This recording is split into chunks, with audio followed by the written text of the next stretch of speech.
ఉదయగిరి నియోజకవర్గ వైఎస్ఆర్ కాంగ్రెస్ పార్టీ సమన్వయకర్త మేకపాటి రాజగోపాల్ రెడ్డి బుధవారం వెంజమూరు ఉదయగిరి మండలంలోని గండిపాలెం వరికుంటపాడు మండలంలోని తోటల చెరువుపల్లి గ్రామాలలో పర్యటించి సూరం హజరత్ రెడ్డి, షేక్ జన్నత్ హుసేన్, రాపల్లి శ్రీనివాసరావు, పగడాల మాల్కొండరావు కుటుంబాలను పరామర్శించి వారికి మనోధైర్యాన్ని కల్పించారు.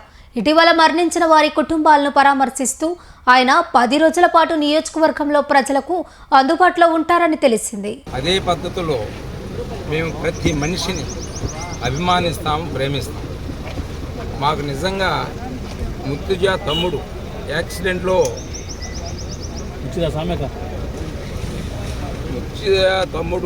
యాక్సిడెంట్లో చనిపోయినాడని చెప్పి జరిగిన వెంటనే నాకు ఫోన్ రావడం జరిగింది.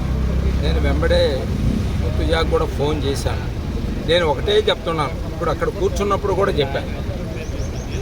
ఏమిటంటే మందు తాగేటప్పుడు ఉండే హుషారు తాగిన మళ్ళా అరగంట తర్వాత ఉండదు. వాడు ఏ విధంగా ప్రవర్తిస్తాడో అనేది, వాడికి ఒళ్ళుదు అనేది తెలియదు, వాడు ఏమి చేస్తాడో అనేది తెలియదు.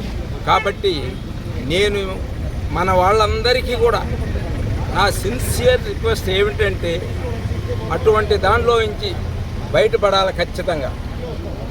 అయితే మన కర్మ చంద్రబాబు నాయుడు ఖచ్చితంగా ఎవరు ఎక్కువ తాగితే వాళ్లకు ఆయన బహుమతి ఇచ్చే పద్ధతిలో ఈ లిక్కరు అనేది పాలసీ పెట్టాడు. అది తాగి దానిలో లిక్కర్లో ఎఫెక్ట్ వల్ల కొంతమంది చేస్తుంటారు, తాగి యాక్సిడెంట్ చేసి కొంతమంది చేస్తుంటారు. మొత్తం మీద సావు తప్ప చంద్రబాబు నాయుడు వచ్చినప్పటి నుంచి సావు తప్ప వేరే కార్యక్రమాలు అంటూ ఏమీ లేవు. ఆయన ముఖ్యమంత్రి అయిన తర్వాత తిరుమలలో చనిపోయారు, సింహాచలంలో చనిపోయారు, ఒకసారి ఇక్కడ పుష్కరాలలో 27-28 మంది చనిపోయారు, కందుకూరు దగ్గర చనిపోయారు, ఇదే విధంగా పలాసాల దగ్గర చనిపోయారు.